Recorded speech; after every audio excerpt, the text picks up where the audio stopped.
The political arena in Nigeria is ablaze with intrigues and internal strife within the ruling All Progressives Congress APC as pressure mounts on the national chairman Abdullahi Ganduje to exit the office with politics of zoning and balancing of power.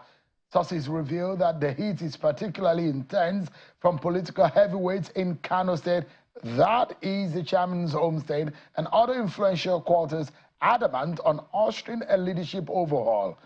As the party finds itself at a critical juncture, navigating the treacherous waters of internal discord, questions loom large on the horizon regarding its survival amidst these turbulent times. With factions emerging and allegiances shifting, the resilience of the APC is being put to the ultimate test. Can the party weather the storm and emerge stronger from the crucible of its internal wranglings? To give us some perspective on what is happening internally, because this also now has some legal implications, because the plan to remove Mr. Ganduje is some kind of procedural and legal manner in which it is happening in Kano. I'm being joined by a professor of law, the APC National Legal Advisor, Professor Abdul Karim Kana, who joins us live here in Abuja studio. Thanks so much, Prof, for joining us. Thank you very much. Thank you. Why do forces want Mr. Ganduje out of as a national chairman? Forces? Well, I don't know about forces. Well, you know what is happening. I know. You know about the court cases. Yeah, well, I know about some random individuals, sporadic here and there. Are they random? They are ward leaders in Kano. They are not ward leaders. And they are not the ward leaders of the Ganduje ward, and they are not ward leaders of anywhere. That we have established. And that was why, from the very beginning, when this information became known to us, the first thing we did was to investigate. And we have a mechanism within the party to confirm when there are such claims. It's a claim that is serious, that an organ of the party would take such a daring decision. So most certainly we will conduct our investigations. And it didn't take long for us to establish that the purported individuals who were said to have suspended the national chairman are not even members of the ward executive committee of the party in Ganduje ward, and are not members of any of the ward ESCOs, as we know. My office decided to go beyond just receiving reports from the respective organs as to the authenticity of the claim. We invited we asked the state working committee to come along with the ward ESCO members to Abuja for us to interview them, and we did. And to our surprise, I insisted they should come with their identity cards and their voters' cards. And when they came, we matched their faces against their ID cards and their names, and we discovered that those who had appeared on television making claims that those names belonged to them were not. And that is how serious this matter is. And that was why we did not waste time in bringing in the security operatives and the agencies to carry out investigations as to why those individuals would commit such case of claim identity that does not belong to them. So they're imposters. That's exactly what they are. And we also received a specific complaint, which was addressed to the police from the authentic ward ESCO of the party, the owners of the actual owners of the names. And I think the matter is currently before the police for investigations. This leaders of Dawa King in the Tofa local government area of Kano State, who came forward to say they've declared a vote of no confidence on Mr. Ganduje, and they have structurally and procedurally, the ward leaders have the right and the powers to remove any member. No, they do not. The Constitution is very clear that first of all, there are offenses that are contained in the Constitution which could amount to penalties, will lead to some penalties imposed on members. And the offenses are many. And also there are penalties, one of which is suspension, expulsion, debarment from holding any office, etc., etc. Now, those penalties are penalties that can be imposed after a full completion and exhaustion of the procedure. That's procedure within the Constitution, as provided by the Constitution. I mean here that the procedure from A to Z, which is required for trial of a person, right to fair hearing, for him to appear, and sending the report of the offense he has committed to the National Working Committee, etc. All those procedures must be exhausted for such penalties to be imposed. But as a pending penalty, in other words, as a penalty pending completion of the investigation, no organ of the APC has the power, none, to suspend any member pending investigation except the National Working Committee. Of the party. Only the National Working Committee of the party can suspend a member pending completion of an investigation. We've seen such a removal happen in the past in your party. Well, that was before the amendment of the Constitution. If you may recall, there was an amendment of the Constitution in 2022. And the amendment took care of those, because you cannot allow the destiny of a party to lie in the hands of two or three individuals. What happens with the graft trial that the Kano government is levying against the national chairman, which is the basis and a part of the reasons why these folks say they want Mr. Ganduje? I would have loved to respond to this if the individuals who purportedly suspended the chairman were the authentic and the genuine ESCO members, but they are not. Why did the party come out to say this is political in nature? Well, because the individuals who perpetrated this act of claiming identity that isn't theirs are not our party members. And within that community, they are known to be members of the NNPP. So NNPP want to destabilize your party. Is that what is going on? Well, they are trying to scratch our skin, to accept that they are capable of destabilizing our party. I mean, our party is more serious than that. They're scratching our skin and we're taking care of it. What would be the benefit of, because there must be a benefit for someone who is planning to unsettle a ruling political party. They have only one state under their control. Why would NNPP, for example, what does your party think, politically speaking, would be the reason why NNPP would want to destabilize the APC? I will tell you that legally speaking, there will be consequences. I am a lawyer for those actions, and eventually we will follow through to ensure that those who are responsible for these acts are brought to book. Politically, I'm not from Kano, but I'm sure politicians in Kano will know what to do in a circumstance like this, where individuals who do not belong to our party would attempt to make an incursion of this magnitude. And of course, we have superior members, officers of the party. Elders of the party will also decide on what to do regarding such actions of outright outsiders who would make attempts at destabilizing or causing some offset in our party. What I can assure you is that they're not making any progress. I mean, this is fundamentally a kind of politics, as some experts or some observers have alluded, that this is a game, is a war between Kwankwaso and Abdullahi Ganduje. Do you think so? Well, I'm not from Kano, but I've heard analysis from prominent Kano politicians who say so. So I may want to believe that it is indeed a local politics which is riding this neck, attempting to create a problem within our party, perhaps.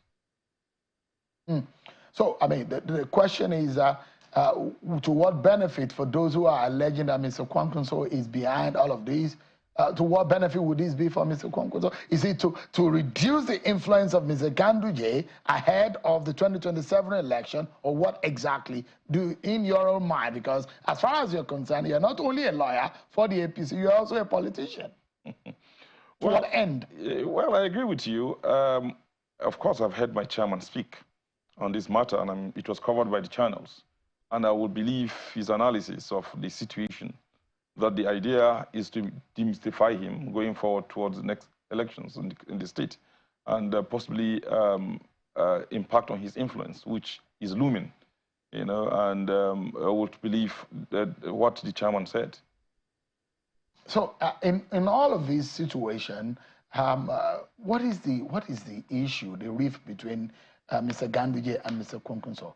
I mean, it was a deputy governor to Mr. Kwankwaso when Mr. Kwankwaso was governor. Yeah. I mean, why would there be such a rift as much as those who are alluding that these two men, the political, whatever is going on, is a political rift that is going on between, and the storm is about the rift between both men? Well, I know His Excellency Ganduje. He's my chairman. I've worked with him for some months, and I see him as a father. And he displays it in all ramifications. He's a very responsible leader from the little I've learned about him. And he makes effort to carry everybody along in the course of his activities within the party and beyond. And he's a very experienced administrator, and we're seeing the quality of his service within the party.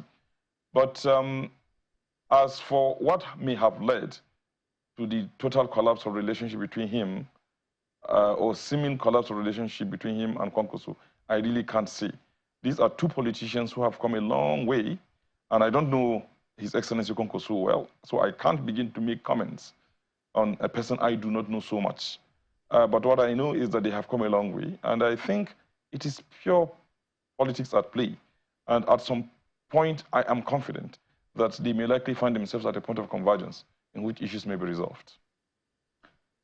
So why, I mean, if externally the APC is blaming Kwankwaso, NNPC for his woes, what about those who are pushing for the North Central? They're asking Mr. Ganduje to exit and a North Central person to take over. Legally speaking, what is the place of that? Well, because they are saying that traditionally, that seat is for a North Central person. Well, I don't know about traditionally, but I know about the powers of the National Executive Committee of the party, and I know about the powers of the National Convention.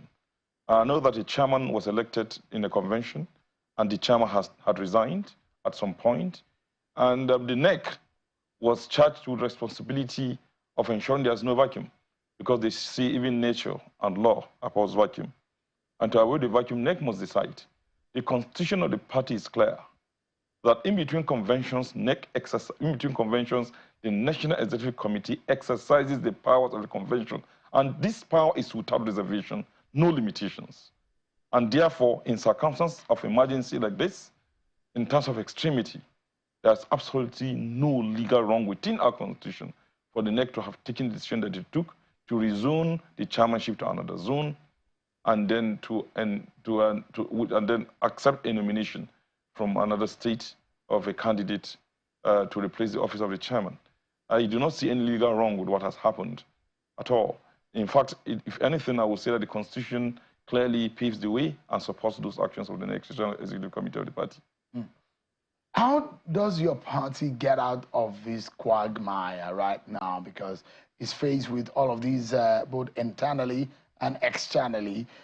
In the face of it, the country is battling and trying to get its feet under the Tinubu government that will be celebrating or marking its first year in office. And here you have it. The party that sponsored the president is in total shambles and have internal wranglings. How does the party get out of this? First of all, I'll start with the last statement. I don't know about internal wranglings. It will be internal wranglings if there's an uprising from a defined organ of the party. We have a party that is structured. It's a system from the units to the wards, and each has a representation in the form of an executive committee, to local governments, to zones within the states, to the state working committee and state executive committees, and then to the national zone, the geopolitical zone committees of the party headed by the vice chairs, and of course the national working committee and the NEC of the party. And I do not, and I have not seen any representation of this enchantment with the way and manner the party is being run from any of these organs. If one or two individuals who, for reasons best known to them or for whatever motivation, decide to go to the press and claim there are issues, I mean, anyone can do that. I can go and then call media and say I'm disenchanted. People do that about Nigeria every day. People do that about political parties every day. But that does not mean that there's indeed any internal problem within the party. Our party is intact, and we have no problems within the party. And as for the... When you say you don't have issues in your party, but yet you have cause to run to Kano and back to Abuja and trying to resolve and investigate, and you said these are not issues. It's not issues within the party. It's issues by some individuals, but it's not issues within the party. I do not see it at all. I'm busy, yes, trying to see that as much as possible, persons who are trying to create problems from the outside, we stop them, but then there's no problem within the party. It will be a problem within the party if there's a problem within the chairman, between the chairman and the president. It will be a problem within the party if the chairman has a problem with the members of the National Working Committee. It will be a problem within the party if the National Working Committee has a problem with NEC or with the state working committees. It will be a problem with the party if any governor of the APC had come out to express disenchantment with the manner in which the party is being run. And that's the situation. All these organs I have mentioned and the respective offices I have mentioned have continued to express satisfaction with the performance of the party. So we have no internal problem within the party. There are individuals who are making noise, yes. So how does your party get itself out of all of this? Because as far as is concerned, there are energies pushed towards these issues. And of course, it's some kind of getting the eyes of the leadership of the party from the ball and the main issues. I am a student of political science, and I know conflict theory. Ours is the ruling party. Crisis will never, people will never stop attempting to create problems. And it is my responsibility as National Legal Advisor to ensure that those crises are warded off as soon as they start. And I can assure you that for as long as we remain a ruling party, there can't be total, absolute quiet. So these things that we're seeing, I think, I'm not surprised, it's expected, and we're handling them appropriately, sir. Give us an understanding of some of those issues that people have raised, Edo, Ondo election, and those legal issues that people have also raised. What is the party doing in those respects after the post-primary issues?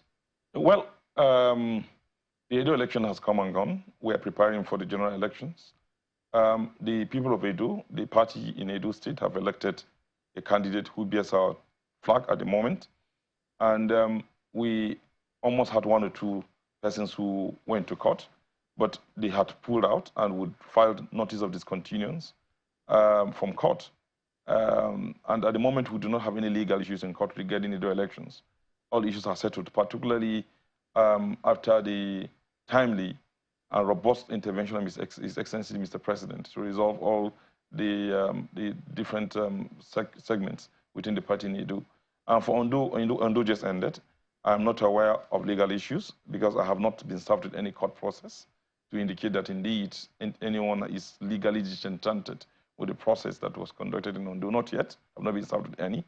I have read in the papers, of course, where some persons were claiming that INEC said there was no election. That is not the report before the party. The report on the party says otherwise. And I haven't seen the purported INEC report to authenticate whether those claims of INEC saying there was no election in Ondo is true. I haven't seen the report, apart from what I read in the social media and the papers this morning. I think that's where we are. How firm is the leg of your national chairman on the seat? How firm? The Constitution says that the chairman or any officer of an organ will stand removed, or his seat will likely shake.